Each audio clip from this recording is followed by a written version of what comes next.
اے یزیدیوں اگر یہ حسین ابن علی کا شہزادہ ہے، اس کی رگوں میں خون حیدری جوش مار رہا ہے، اس کی رگوں میں فاطمہ کا دودھ ابال مار رہا ہے، اس کی رگوں میں مصطفیٰ کی محبت سوار ہے، اگر تم ایک ایک کر کے لڑو گے تو اتہاس میں ایک کالا چیپٹر لکھا جائے گا۔ ایک حسین کے سپاہی نے 22,000 یزیدیوں کو ختم کر کے رکھ دیا۔ ایک ایک کر کے لڑو گے تو کوئی لڑ نہ پائے گا، بلکہ اس پر تیر و تلوار کی چاروں طرف سے بارش کرو۔ جہاں طرف سے حضرت علی اکبر پر تیر و تلوار کی بارش ہوتی ہے، پیاس کی شدت سے نٹھال تو 3 دن پہلے سے تھے۔ آپ گھوڑے سے زمین پر آتے ہیں، بابا حسین کو پکار کر کہا ہے، اے میرے بابا حسین میری خبر لو، العطش العطش العطش بابا، مجھے پیاس کی شدت نے بے چین کیا ہے۔ بابا اگر 2 بوند پانی مل جاتا تو میں ان یزیدیوں کو بتاتا کہ جنگ کس انداز میں لڑی جاتی ہے۔ بابا مجھے 2 بوند پانی نہر فرات کا مل جائے گا۔ حسین بہت سارے دلوں میں کم لیے پہلے سے نٹھال تھے، ایک ایک ساتھیوں کی لاشوں کو اٹھا رہے ہیں۔ حسین ابن علی نے اکبر کو صبر و رضا کی تلقین کی ہے اور کہا ہے کہ اے اکبر، اس وقت ظالموں نے نہر فرات پر پہرا دے رکھا ہے، اس وقت نہر فرات کا نہیں بلکہ نانا مصطفیٰ حوض کوثر پر تمہارا انتظار کر رہے ہیں۔ بابا علی حوض کوثر پر تمہارا انتظار کر رہے ہیں۔ اے اکبر، اس وقت میں نہر فرات کا پانی نہیں بلکہ جام کوثر کا پانی نانا کے ہاتھ سے پینا ہے۔ آپ نے صبر و رضا کی تلقین کی ہے۔ علی کے کچھار کا شیر نر حسین کے پہلو میں آ کر دم توڑتا ہے۔ انا للہ و انا الیہ راجعون۔ اکبر کی شہادت کے بعد حضرت قاسم امام حسین کے حقیقی بھتیجے، جو آپ کے ہونے والے داماد تھے، جن کا رشتہ حضرت سکینہ کے ساتھ طے تھا، عقد نہیں ہوا تھا بلکہ رشتہ طے ہوا تھا، حضرت قاسم آئے کہنے لگے، بابا مجھے بھی اپنے بھائی اکبر کے پاس جانا ہے۔ حضرت قاسم سے حسین نے فرمایا، پھر دیجئے قاسم سنو سنو، تم ہی تو میرے بھائی حسن کی آخری نشانی ہو، میں تمہیں کس طرح خاک و خون میں تڑپتا دیکھوں گا، مجھ سے برداشت کر پانا مشکل ہوگا۔ حضرت قاسم کو حسین اجازت نہیں دے رہے ہیں۔ حضرت قاسم نے ایک خط نکالا ہے جو آپ کے والد محترم حضرت امام حسن نے وقت ریلت آپ کو دیا تھا، کہا تھا، بیٹا زندگی میں تجھ پر جب بھی کبھی لگے کہ مجھ پر سب سے زیادہ پریشانی آ گئی ہے، اس وقت میرا یہ خط کھول کر پڑھ لینا۔ آپ نے خط کھول کر پڑھا تو اس میں لکھا ہے کہ بیٹا ایک وقت زندگی میں تجھ پر ایسا آئے گا کہ جب تیرا بابا، تیرا چچا حضرت امام حسین کربلا کے میدان میں نانا کا دین بچانے کے لیے اپنا پورا کنبہ لے کر پہنچ جائے گا، حسین کی نگاہوں کے سامنے اس کا بیٹا کاٹا جائے گا، حسین کی نگاہوں کے سامنے تیری جوانی لوٹی جائے گی، حسین کی نگاہوں کے سامنے 72 نفوس قدسیہ کی شہادت ہونی ہوگی، تو اس وقت حسین ابن علی کے قدموں پر اپنی زندگی کا نذرانہ پیش کر دینا۔ آپ نے جیسے ہی اتنا خط میں پڑھا ہے، آپ نے مجبوراً اجازت دی ہے۔ حضرت قاسم میدان کارزار میں جاتے ہیں، حضرت قاسم میدان کارزار میں جاتے ہیں۔ عمر ابن سعد جو یزیدی خیمے کا کمانڈر تھا، اس نے ایک ارزق نامی پہلوان کو 10,000 درہم، جو آج کے لحاظ سے کئی لاکھ کی تعداد میں، کئی کروڑ کی تعداد میں درہم پہنچا کرتا ہے، 10,000 درہم دے کر صرف حسینی خیمے کے علم برداروں سے لڑائی کے لیے بلایا تھا۔ حضرت قاسم میدان کربلا میں گئے، میدان کربلا میں ارزق نامی پہلوان کو عمر ابن سعد نے بھیجا، جاؤ ارزق پہلوان لڑائی لڑو۔ اس نے اپنی بہادری کے آگے، اپنی تکبرانہ چال چلنے کے آگے کہا، میں قاسم سے لڑائی لڑوں، یہ میرے سامنے بچہ ہے۔ حضرت قاسم نے کہا، نادان، غلط فہمی میں مت رہ، میں علی کا شیر ہوں، مجھ سے مقابلہ کر پانا اتنا آسان نہیں ہوگا۔ اللہ اکبر۔ ارزق نامی پہلوان نے کہا، نہیں قاسم، ہم تمہارے مقابلے میں نہیں آئیں گے، تمہارے لیے تو ہمارا ایک بیٹا ہی کافی ہے۔ حضرت امام قاسم نے کہا، اپنے بیٹے کو بھیج، بہت جلدی تجھ کو تیرے بیٹے سے میں ملا دوں گا۔ اس کا ایک بیٹا آیا، حضرت قاسم نے اپنی بہادری کا جوہر دکھاتے ہوئے اسی کی تلوار تلوار کو اٹھایا، اٹھانے کے بعد اسی کے سینے میں اتار دیا اور جب دیکھا کہ میرا بیٹا مر گیا ہے، موت کے گھاٹ پہنچ گیا، بلبلانے لگا، چیخنے لگا، کہنے قاسم تو نے میرے بیٹے کو وسط جہنم کی گہہ وادی میں پہنچا دیا ہے۔ حضرت قاسم سے کہنے لگا قاسم میرا اور بیٹا ہے۔ حضرت قاسم کے مقابلے میں دوسرا بیٹا آیا، آپ نے اسے بھی جہنم کی گہہ وادی میں پہنچا دیا، تیسرا بیٹا، چوتھا بیٹا، سب کو جہنم کی گہہ وادی میں پہنچا دیا۔ اب ارزق نامی بدلہ انتقام کا بدلہ لینے کے لیے حضرت امام قاسم کی بارگاہ میں آتا ہے، کہا اے قاسم تجھے معلوم نہیں میری بہادری کا چرچا پورے ملک شام، ملک عراق میں بجا کرتا ہے۔ کہا حضرت قاسم کی رگوں میں خون حیدری نے جوش مارا تھا، وہ علی کا خون تھا، وہ علی کا خون تھا جنہوں نے اپنے ایک ہاتھ سے باب خیبر کو اکھاڑ دیا تھا۔ کون علی جس کے بارے میں شاعر کہتا ہے کہ فولاد کا دل پتھر کا جگر سب پارا پارا ہوتا ہے، جب نام علی کا لیتا ہوں میدان ہمارا ہوتا ہے، غربت کا رونا وہ روئے جن کا ہو بھروسہ دنیا پر، اپنا تو حسین اعظم کے ٹکڑوں کو گزارا۔ سبحان اللہ سبحان اللہ، نعرہ تکبیر، نعرہ رسالت، نعرہ حیدری، مذہب اسلام، نعرہ تکبیر۔ ارزق نامی تلوار نے کہا کہ قاسم تم مجھ سے مقابلہ کرو گے؟ کہا ابھی پریشان کر تو تجھے بھی تیرے بیٹے کے پاس پہنچا دیتا ہوں، تیری بہادری کا چرچا ہوگا مگر تم مجھے نہیں جاتا۔ میرا باپ وہ ہے کہ 40 صحابہ باب خیبر کو دروازے کو ہلا نہیں پائے تھے، میرے بابا علی نے ایک ہاتھ سے اس خیبر کے دروازے کو اکھاڑ دیا۔ میری بہادری، میری طاقت کا مقابلہ کرے گا؟ ارزق نامی تلوار مجھے اپنی گھمنڈ، اپنی بہادری پر بڑا گھمنڈ تھا، وہ حضرت قاسم کے مقابلے میں آتا ہے۔ حضرت قاسم نے ایک ہی تلوار کی وار سے اس کی گردن اتار دی، کہنے لگا جا تجھے تیرے بیٹے کی بہت یاد آ رہی تھی۔ حضرت قاسم کے اوپر چاروں طرف سے تیر و تلوار کی بارش ہوتی ہے۔ آپ نے امام حسین کو پکار کر کہا بابا حسین اگر مجھے 2 بوند پانی مل جاتا تو میں ان یزیدیوں کو دکھاتا جنگ کس انداز میں لڑی جاتی ہے۔ حضرت قاسم بھی امام حسین کے پہلو میں جام شہادت نوش فرما لیتے ہیں، انا للہ و انا الیہ راجعون۔ پھر اس کے بعد اب بچی 3 لوگوں کی شہادت، پھر اس کے بعد میری گفتگو ختم۔ بھیا ادھر اٹھک بیٹھک بند کر دو، بالکل سیریس ماحول بناؤ۔ شہادت امام حسین سن رہے ہیں، جن کی شہادت کو سننے کے لیے مجلسوں میں آسمان سے فرشتے آیا کرتے ہیں۔ سبحان اللہ سبحان اللہ۔ اور ادب کا لحاظ ایسا ہوتا ہے پھر فرشتوں کا کہ پر نہیں ہلتے کہ کہیں اس بارگاہ میں کوئی گستاخی نہ ہو جائے، سمجھ رہے؟ جن کا ذکر فرشتے کرتے ہو، جن کا جھولا فرشتے جھلاتے ہو، وقت آ جائے تو جنت کے لیے جن کے یہاں کھانا آتا ہو، اس نبی کے گھر والوں کا ذکر سن رہے ہو تو کم سے کم ادب کا دامن ہونا چاہیے۔ ادب نہیں ہوگا تو کوئی چیز آپ کو ملے گی نہیں۔ کسی بھی بزرگ کی بارگاہ میں محفل میں بیٹھو تو بڑوں کی بارگاہ میں ادب کے ساتھ، ادب ہوگا تو سب کچھ مل جائے گا۔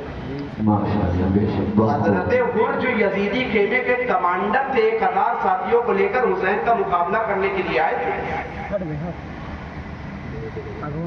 دل میں اہل بیت کے لیے ادب پیدا ہوا ہے تو جہنم کے راستے سے نکل کر جنت کے راستے میں آ رہے ہیں۔ ادب ہی تو تھا۔